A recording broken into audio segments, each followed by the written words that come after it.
Hey guys, and welcome to episode 1 of Schlyde into Sports. I'm your host, Ryan Schlyde, and today, what happened to USC on Saturday against Notre Dame? That game, they just got blown out. Like, Notre Dame was arguably their first challenging opponent, and they just didn't look like the team they were last year. Caleb Williams threw 3 interceptions in that first half, and lots of other things just went wrong. Washington versus Oregon was also a very crazy game on Saturday. Went down to the wire, and yeah, there's a lot more to unpack with that game. And a hot take, Notre Dame has the toughest schedule out of anyone in the college football playoff era this year. So reacting to the college pick'em this week or last week, first game was James Madison versus Georgia Southern. Lots of people expected James Madison to win. They came out on top 41-13. Nothing really crazy there. They're still undefeated, so they were kind of expected to win that. Washington versus Oregon. Now, let's unpack this one here, because Oregon could have arguably won this game or taken it to overtime, but there was a few critical mistakes that they made. One was not going for the field goal at the end of the first half. If they went for that field goal, they arguably could have had the game tied and not have to worry about playing as much catch-up, just going for the points. But I understand why Oregon didn't go for that field goal, just because they wanted to take the lead going into half and have that momentum shift, which would have been very critical because the game was at Washington.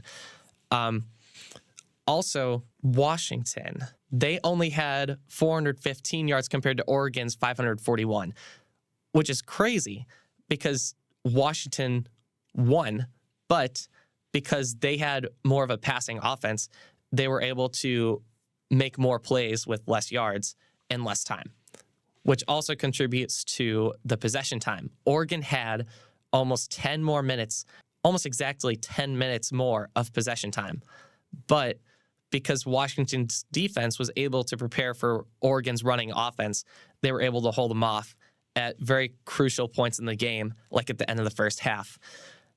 Also, with that, Oregon could have also won the game had they made the field goal at the end of the game if they made the field goal at the end of the first half.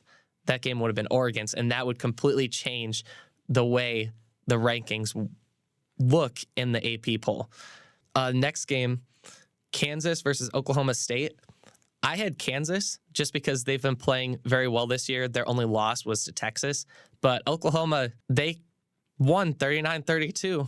It surprised everyone. 84% of people playing college pick'em picked Kansas to win, and understandably so. I mean, Oklahoma State almost lost to Arizona State a few weeks ago. So the next one is Texas A&M, Tennessee. Tennessee won. Lots of people expected Tennessee to win. I kind of thought Texas A&M was going to win after that game against Bama. They looked really well. And Tennessee, I mean, their only loss is to Florida, but Florida was kind of a wild card team, and that was at Florida. So it was a little harder to predict that Tennessee-Texas A&M game. Marshall, Georgia State. Marshall lost 24-41, and lots of people picked Marshall. Marshall's an interesting team. Last year, they actually beat Notre Dame. So I think that's one of the reasons why a lot of people picked Marshall, because Marshall has shown that they can go up against bigger teams. And Georgia State is not as big of a team as like a Notre Dame or an Ohio State. So understandably, lots of people picked Marshall.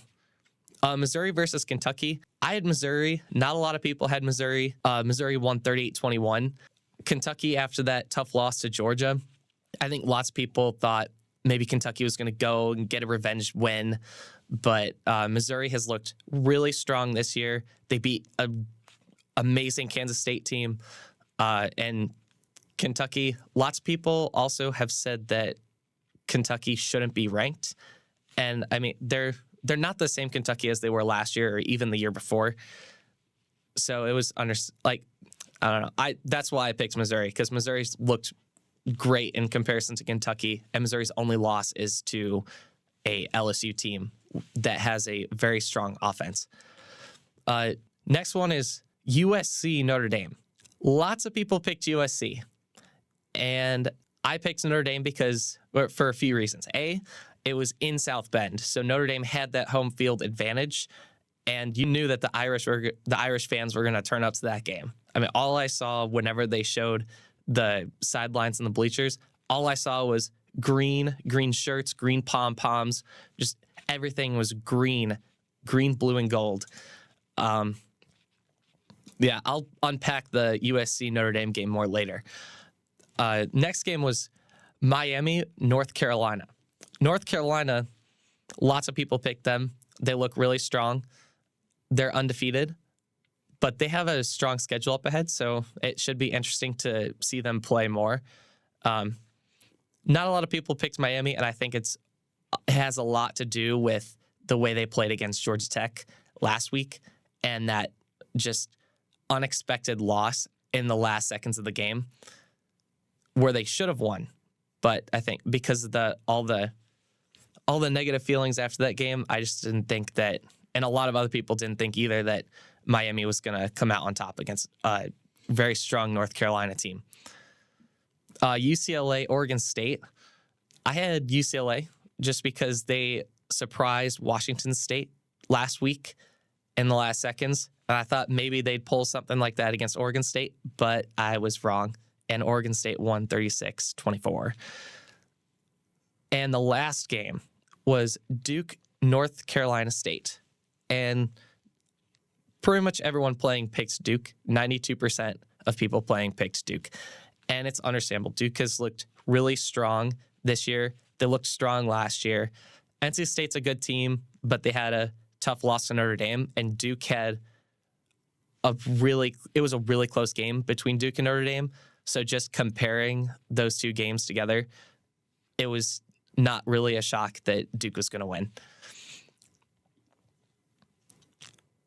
So now for the AP poll. So the AP, they have Georgia number 1, Michigan number 2, Ohio State number 3, Florida State 4. That's not really a surprise there. Georgia and Michigan haven't really played anyone. They haven't really been tested. It's partially based on last year. Ohio State at 3. It's understandable. They had a great one against Notre Dame. They're going up against Penn State this week, so that should be a very interesting game to watch. Washington is at 5.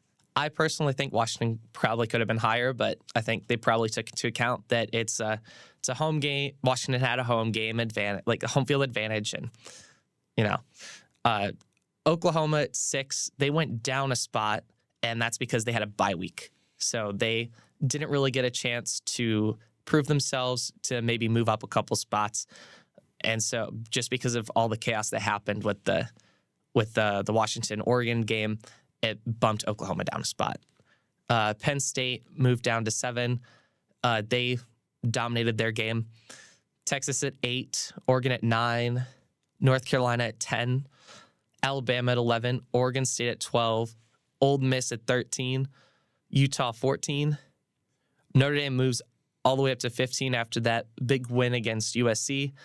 Duke is at 16, Tennessee 17, USC 18, so they moved down 8 spots from last week. LSU at 19, Missouri 20, Louisville 21 and they moved down 7 spots because they lost to Pitt, who they were not expected to lose to, even though it was at Pitt. So I think that should be, Louisville's going to be a surprise team. I think this will probably be their only loss, but we'll see. They verse Duke this weekend, so that'll be a fun game to watch as well. Air Force moves into the rankings at 22. They're undefeated. Tulane at 23. Their only losses to Ole Miss. Iowa at 24. I'm a little surprised Iowa's in the rankings, but they have a strong defense, so and their only loss, they only have 1 loss, so they have good reason to be in the rankings. And UCLA is at 25 with 2 losses, and they moved down 7 spots after that loss to Oregon State. So that's AP's poll. So here's what I think the AP poll should look like. I think Washington should be at 1. Even though it's a home field advantage, in a rivalry game like Washington-Oregon, you're going to have a lot of Oregon fans at that game. So it's not like it almost cancels out that home field advantage. They had a great win over Washington, and they have, like, the Pac-12 is arguably the best conference in football right now. They have the most teams ranked in the top 25, and they all play each other with their in-conference schedule. And that schedule is only going to get tougher because they're getting closer to that Pac-12 championship, which should be interesting. It should be interesting to see who ends up playing in that game. Florida State, I have them at 2. They had a great win over the Syracuse. I think Syracuse only scored 3 points against them. It's the most dominant that Florida State's looked in the past couple weeks. They had a close game against Boston College. That had me a little shaky on their dominance and their ranking, and I just wasn't really confident in them. But after that win against Syracuse, I mean, I had to bump them up a little bit. And Syracuse beat Purdue at Purdue. Like, they just absolutely crushed them. So Syracuse is a strong team, so it was a great win for Florida State. I have Georgia at 3 simply because, like, they're 2-time national champions, but they haven't really been tested yet, and some of the games have looked a little shaky for them. Their tight end got injured last weekend, so there could be some close games, but I mean, Georgia's deep, so they'll probably have a good backup that'll take over, and I mean, we'll see. They're going to have some tough in-conference games coming up, but they just haven't really had a tough schedule.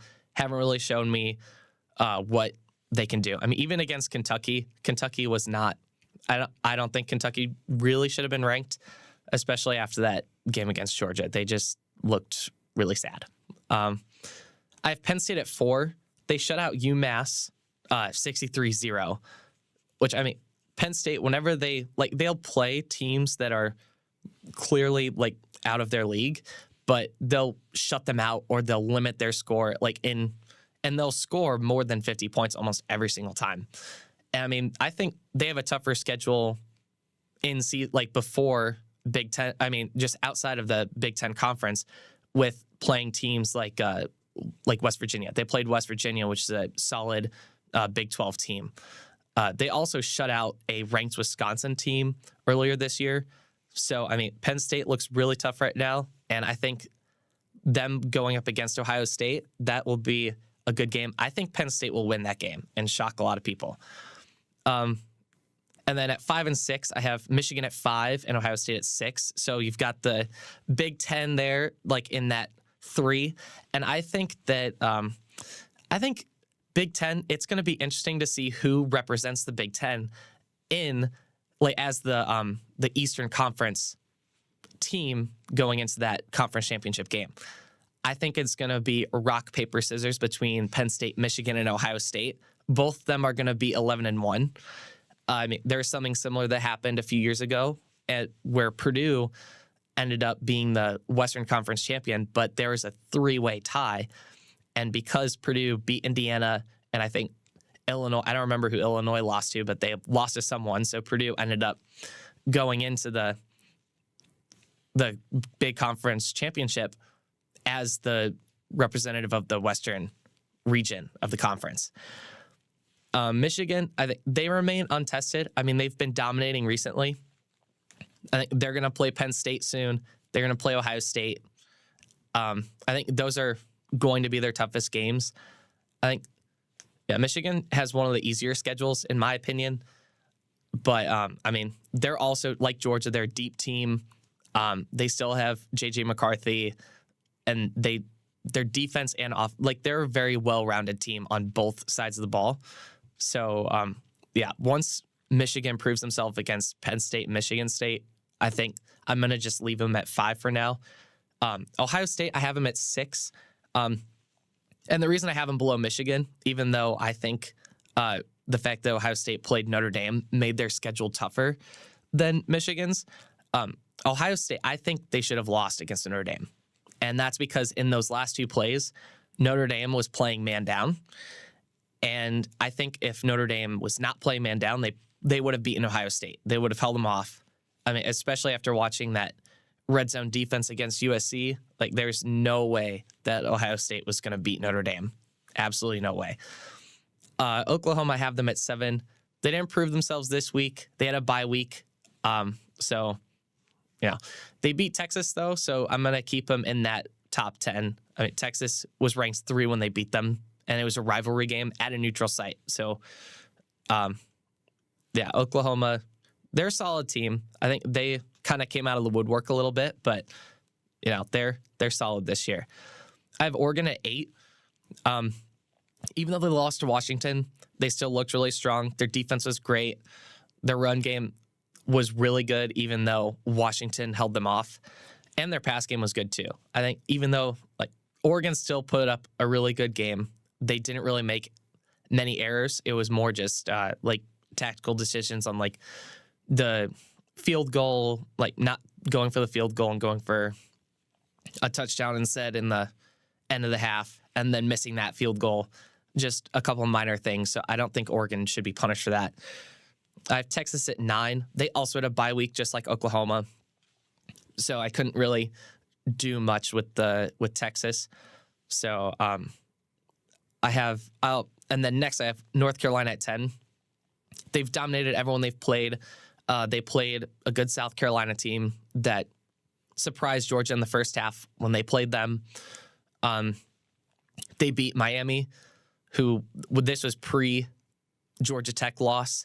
So Miami was riding that wave, and they looked really good, but North Carolina came out on top. And it was an in-conference game, so those are also always tough. I have Oregon State at 11, and I have them above Alabama because of their in-conference plays tougher, and they only have one loss like Alabama, and their only loss is to Washington State. But they also beat ranked Utah and a ranked UCLA team. And Cal also, like, even though they're not ranked, they've been racking up a lot of points against their in-conference rivals as well.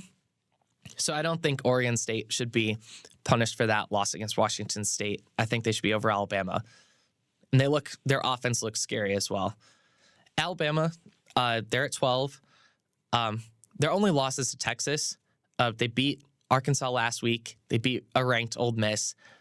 And they have coming up tough schedule at the end of the year. Like I said before, like towards the end of the year, like first half, you don't really see a lot of in-conference play. But as the year starts to come to an end, there'll be a lot more in-conference games that'll happen just right in a row. So, I mean, Alabama, it should be interesting. They did have a tough time playing against Texas A&M, but, I mean, they got that win in the end, so they have some kind of adversity. They've got good coaching. They've got a good roster. They'll be fine. Ole Miss, I have at 13. They beat Arkansas. Even though they beat Arkansas in a better fashion than Alabama did, they lost to Alabama, so I have to put Ole Miss below Alabama. They have to play Georgia later on. I think that'll be a close game just because of that offense that Ole Miss has. After watching that game against LSU, where they ended up coming out on top, they just absolutely dominated on the offensive end of the ball, and I think that will be a scary test for Georgia. If Ole Miss beats Georgia, I think Ole Miss will move up into the top 10 without question. I don't think anyone will doubt Ole Miss, even though like they won't punish Ole Miss for that loss against Alabama. I have Utah at 14. They've lost to Oregon State. They play USC next week. I think they'll win that game. Ever since Caleb Williams and Lincoln Riley have been at USC, they've beaten them. They beat them in the Pac-12 Conference Championship last year. They beat them in the regular season last year. So I think Utah should win that game. But besides that, they also are going to have some tough games ahead. Notre Dame, I have 15. They just shut out USC, and they had close games with a ranked Duke team, which they won, a ranked Ohio State team, which they lost, which I think they should have won, and they had a tough loss to Louisville on the road, but that was on the road. But it was not very close. Duke, I have at 16. They lost to Notre Dame. I can't put Duke above Notre Dame, even though they dominated NC State, which both Notre Dame and Duke have played, because Duke lost to Notre Dame at Duke. So that's not a loss that they should have had. But they did beat a very strong Clemson team, and they've got some tough in-conference play the next few weeks. They're playing Florida State, Louisville, and North Carolina. And I mean, if Duke beats Florida State, that would be a real shocker, and that would really shake up the rankings next week. LSU, I have at 17.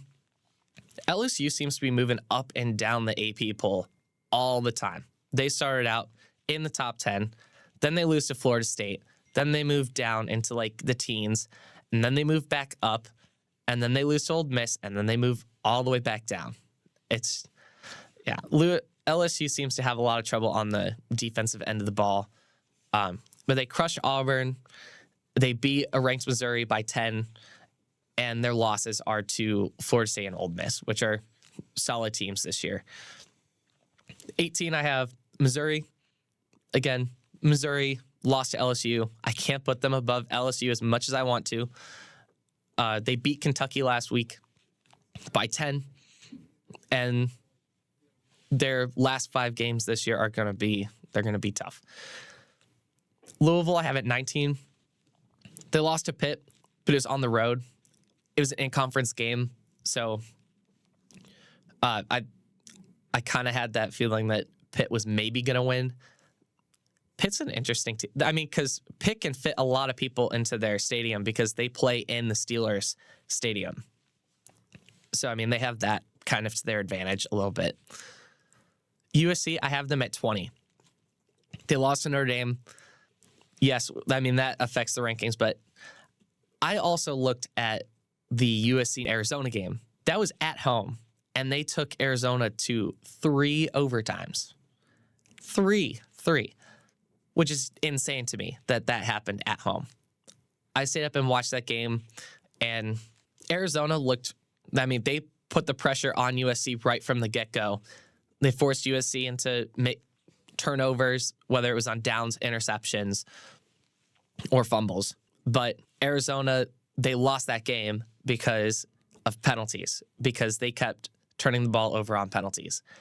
And USC at the end, Arizona State probably could have taken it to more overtimes, but they ran a play that they had ran before, and USC had a plan for that, and they just didn't get in the end zone in that third overtime.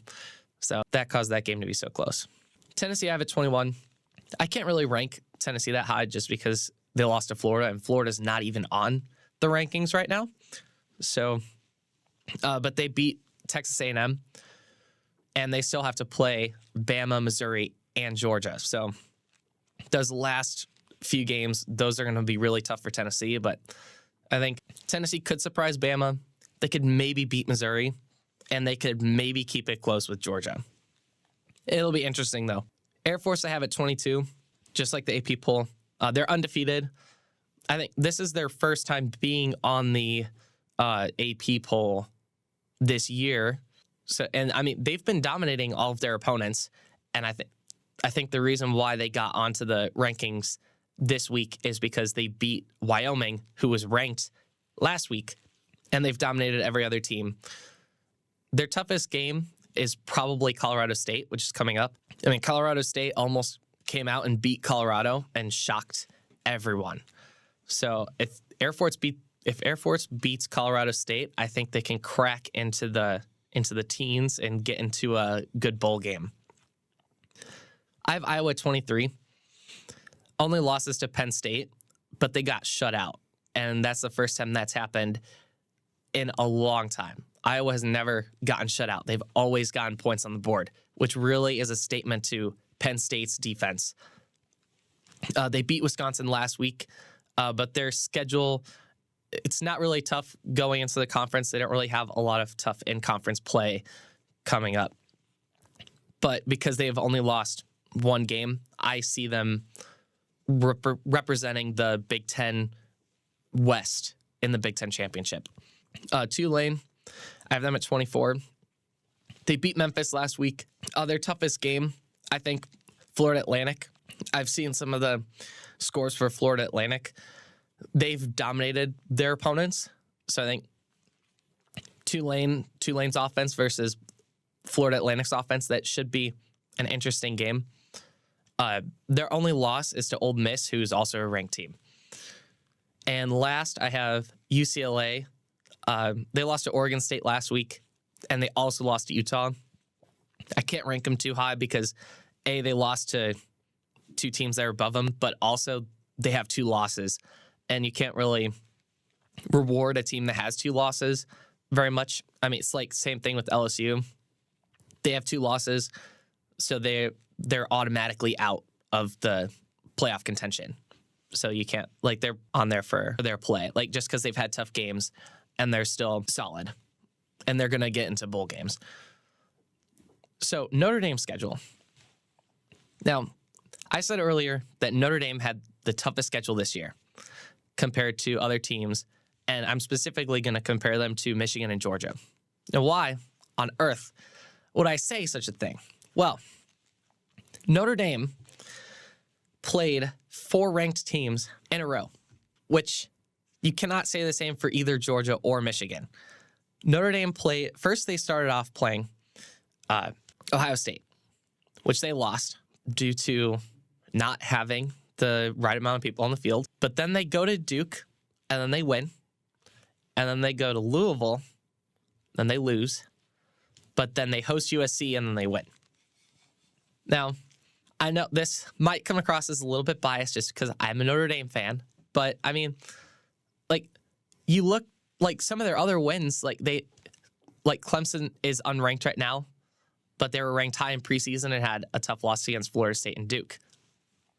So, I mean, Notre Dame, better than Clemson this year. I mean, Clemson's kind of an in-conference rival.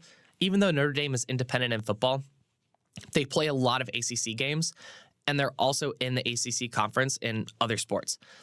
So, they do play a lot of ACC teams. Stanford, that's a game that's coming up for Notre Dame. Stanford's on fire right now, especially after that comeback win against Colorado.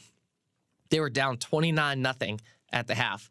They came back, took Colorado to double overtime, and then won with a field goal kick at the end because Colorado had the ball first. So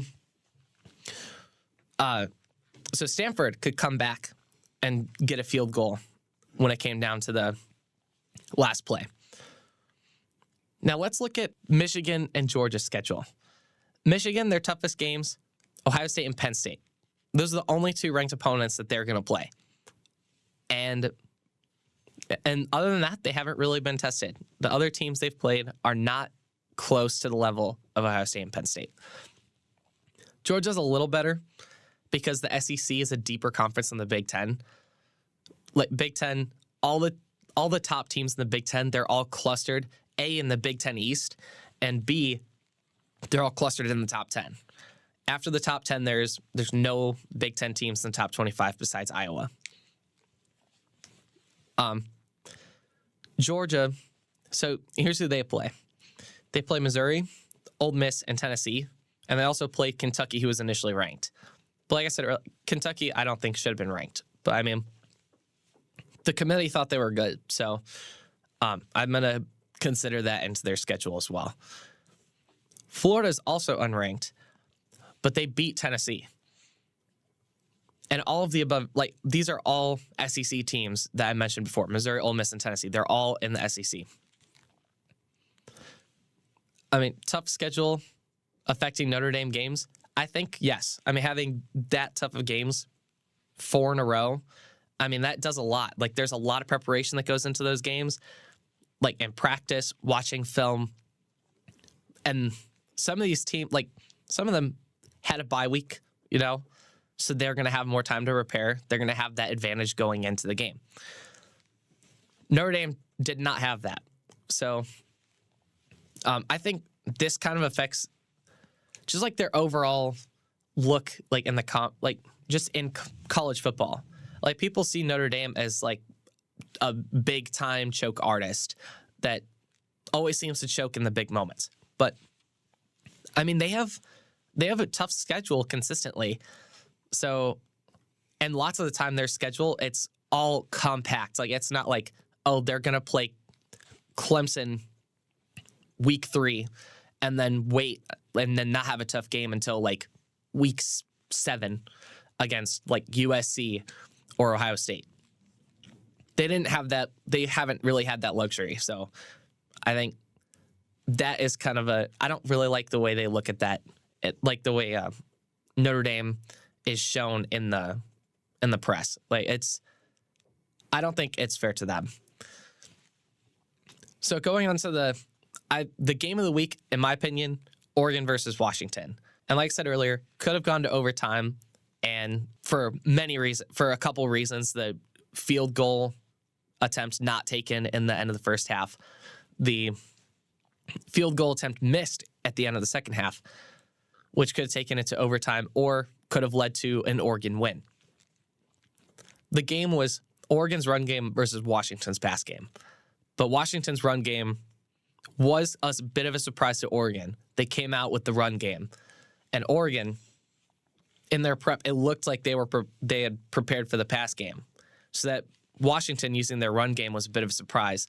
So they were able to take that lead early on. But Oregon was able to come back. They got a 2-point conversion, and it looked like the momentum was on their side. But 4 or 5 plays later, Washington scores a touchdown. They run first 2 plays, then they pass. Long passes. Like it's just boom, boom, boom. Like very fast-paced Washington offense. Really hard to keep up with.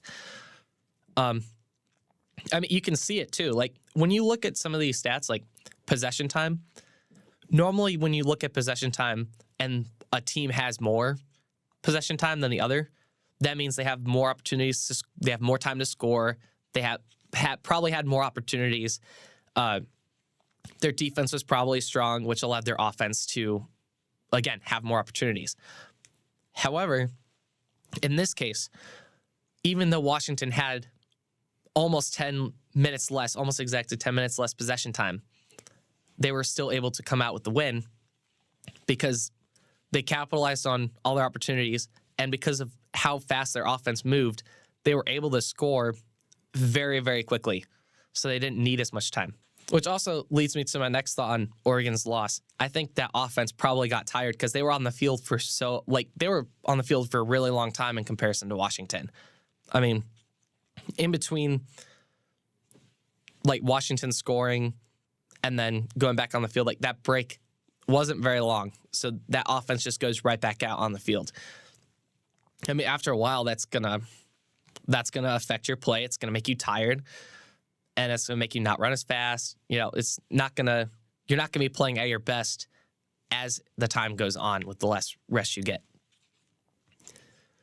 Oregon also had less turnovers. Penix threw an interception in the first half, but which also shows that Oregon, again, they didn't really make any errors on the field. Because they had less turnovers. And they also had more yards than Washington had, even though they utilized that run game. But yeah, they didn't go for that field goal, and they missed it. So that was a loss of 6 points, which would have gave Oregon the W. So I'm going to break down this Notre Dame versus USC game. So Notre Dame, their defense just completely locked down the USC offense. I mean, 3 interceptions in the first half. So all the receivers, they were well covered. After, I'm sure Notre Dame probably watched the Arizona game as well, and we're like, oh, Arizona came out right away. They came out right away, put the pressure on, made Caleb Williams make bad decisions, So they're like, okay, we need to do the same thing. But Caleb Williams against Arizona was able to run when he wasn't able to throw the ball. Like, he would just run the ball himself. Caleb Williams probably had more rushing, like either equal to or more rushing yards than the running backs on that offense in that Arizona game. But Notre Dame didn't let him do that. They had a strong O-line that really closed down that run game. Their safeties and outside defenders really held off. They man coverage the wide receivers of USC, which caused Caleb Williams to make errors. And also, like, in that first offensive drive for USC, USC looked relatively solid up until they got to the red zone. And Notre Dame this year is known for their red zone defense, which is critical because, USC was held to a field goal, and then they would keep getting held to field goals. So last week, my record was 6-4. So now let's talk about next week's slate of games. And I swear, like, playing this game, the college pick'em game, it gets harder every week. They always pick harder games. Like, look at this first one. They have the Ohio State-Penn State game as the first game. I mean, come on. And then they have, like, other tough games. Like, there's Ole Miss versus Auburn, Utah versus USC, Clemson, Miami, West Virginia, Oklahoma State. For this first game, Penn State, Ohio State, it's at Ohio State. So Penn State is coming in as the underdog in this game. So let's compare some of the stats with Ohio State and Penn State this year. So total yards on the offensive end, Penn State is 426.7 yards, like, average. Ohio State, 443. Very evenly matched there. But when you look at the passing yards versus the rushing yards, Ohio State has 80-ish more passing yards. Penn State has 223.3 passing yards on average. Ohio State has 308. So Ohio State is known for their wide receiver core. They always put out great wide receivers all the time. The rushing, that's where Penn State gets Ohio State.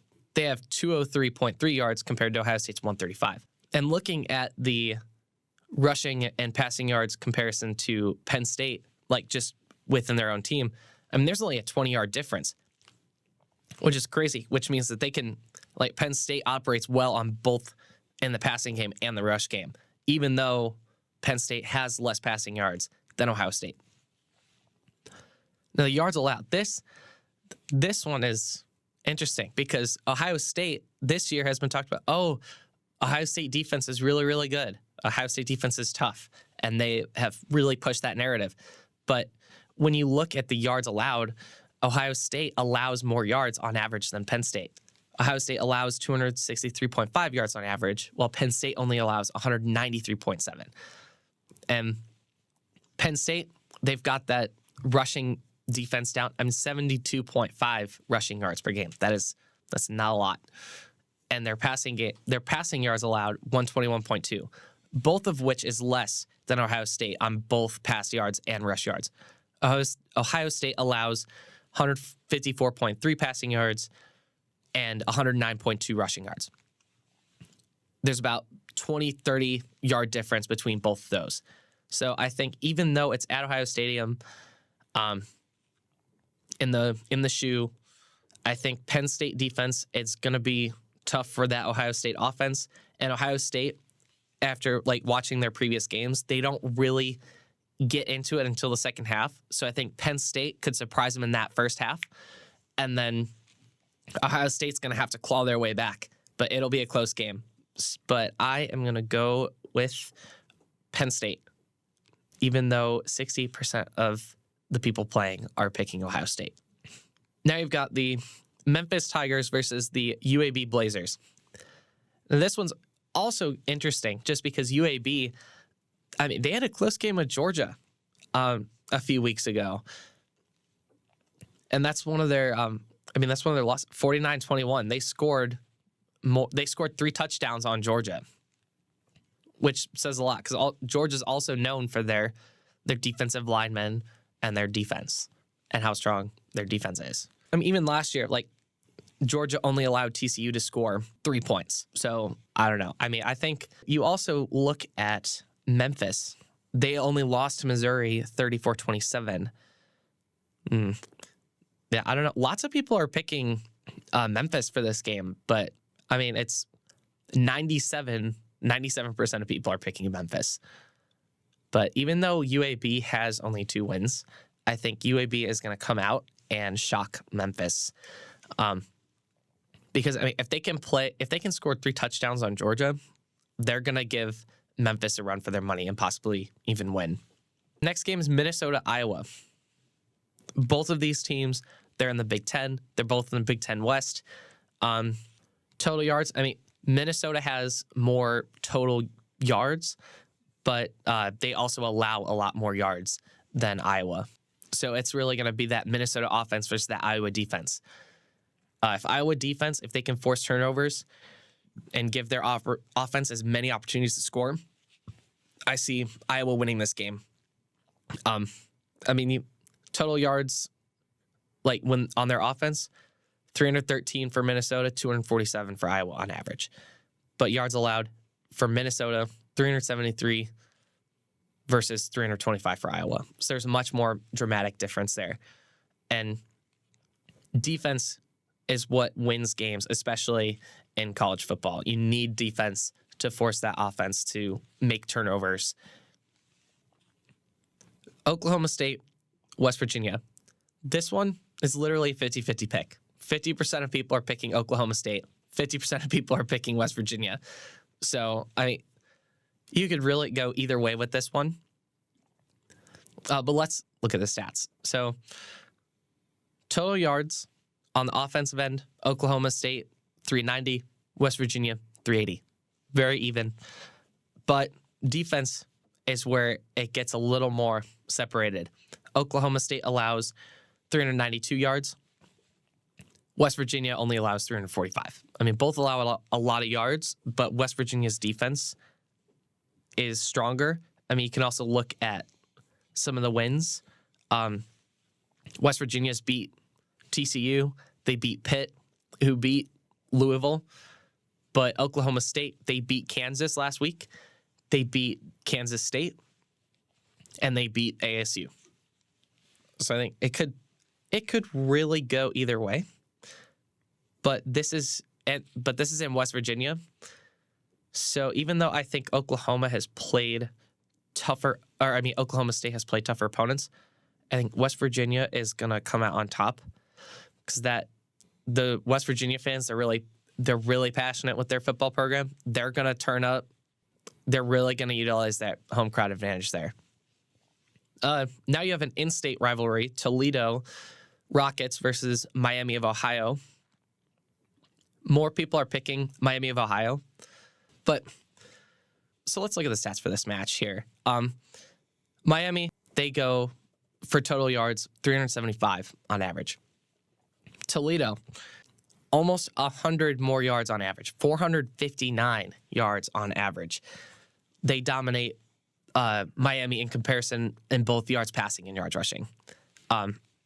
Toledo also allows, their defense is very close to Miami's. 338 yards allowed for Toledo. Miami allows 333. So I think even though Miami has that slightly stronger defense, I think Toledo, their offense is going to overwhelm the Miami defense. So I'm going to pick Toledo. And since it's also an in-state rivalry, there's going to be a lot of Toledo people. So even if Miami's hosting, which I think they are, I think that's why a lot of people are picking them to win. Yeah, it's in Oxford, Ohio. So lots of people are picking Miami to win because home field. But again, because in-state rivalry, there's going to be lots of people from both teams that are showing up. So I think Toledo, they're gonna upset Miami here. UTSA versus Florida Atlantic. I said earlier that Florida Atlantic has had some pretty they had a dominating win last week against Southern Florida, 56-14. Why is that important? Well, Southern Florida held Alabama to less than 20 points. You don't see that a lot. They scored 2 on Clemson. They scored 2 plus a field goal on Illinois. It was a really close game with Illinois. But UTSA, they beat UAB, and they lost to Tennessee, though. I think Florida Atlantic could win. It's at Florida Atlantic as well. So, both teams are 2-0 in their conference. They're 3-3 overall. Seems to be a pretty even matchup. Lots of people are picking UTSA, though, but I think I'm going to go with Florida Atlantic just because a lot more seems to be on Florida Atlantic side. Home field advantage. Their wins are better, I think. Their defense is better. Their offense is slightly worse than UTSA, with regards to yards. But I think that defense and that home crowd is going to come through for Florida Atlantic. Next game, Ole Miss versus Auburn. I think this one's pretty self-explanatory. Ole Miss, they've only lost to Alabama. Their offense, almost 500 yards on average for offense, which is insane. Ole Miss has 489.3 yards on average. And their passing game compared to Auburn's is just insane. All right. 306 yards for passing for Ole Miss versus 155 for Auburn. That's insane. That is just absolutely insane. And Auburn allows, for their pass yards, they allow 216 yards. So I think the Ole Miss passing game is just going to obliterate Auburn here. I'm picking Ole Miss. Lots of people are picking Ole Miss as well. Next game, Utah, USC. Since Lincoln Riley and Caleb Williams have been to USC, since they've been operating there, Utah has not lost to USC since then. They beat them in conference championship. They beat them in regular season. Even though only 36% of people are picking Utah, I think Utah could come out on top here and surprise USC for a third time. It's in the Coliseum, but, we saw how they played against Arizona in the Coliseum, and that didn't really break USC's way entirely. They really got exposed against Arizona, so I think USC is going to take their second loss against Utah at the Coliseum. Next game, Clemson, Miami. Clemson, they've had very weird year. They were projected to be really, really good, but they had tough losses to Florida State and Duke. That Duke game at the beginning of the year was really surprising to everyone. I think lots of people thought that maybe last year was a fluke for Duke, but it was not. Total yards, Miami looks good on that offensive end of the ball, but Miami's defense compared to Clemson's defense, 261.8 yards allowed from Clemson versus 308 for Miami. I think that's going to play a big part in this game. It's at Miami, but their stadium is almost an hour away from their campus. But I think since it's in conference game, there's going to be a lot of people that turn up and go watch and root for Miami. So I think I'm going to go with Miami here. I think that Miami offense is going to, and I think they need a win, especially after that Georgia Tech game a couple weeks ago. They really, really need a win. And the last game, Georgia State, Louisiana, Ragin' Cajuns. It seems to be pretty down the middle. Total yards. Georgia State gets 421 yards per game on offense. Louisiana, 447. Defense, Georgia State allows 411. Louisiana allows 370. They got a win against Texas State last week. Georgia State got a big win against Marshall last week as well. So it's really, really could go either way. Lots of people are picking Georgia State, and I think I'm also going to pick Georgia State because that win against Marshall, I mean, they dominated. So we're gonna go with Georgia State here. I think they're gonna ride on the momentum from last week and carry it into the game against Louisiana.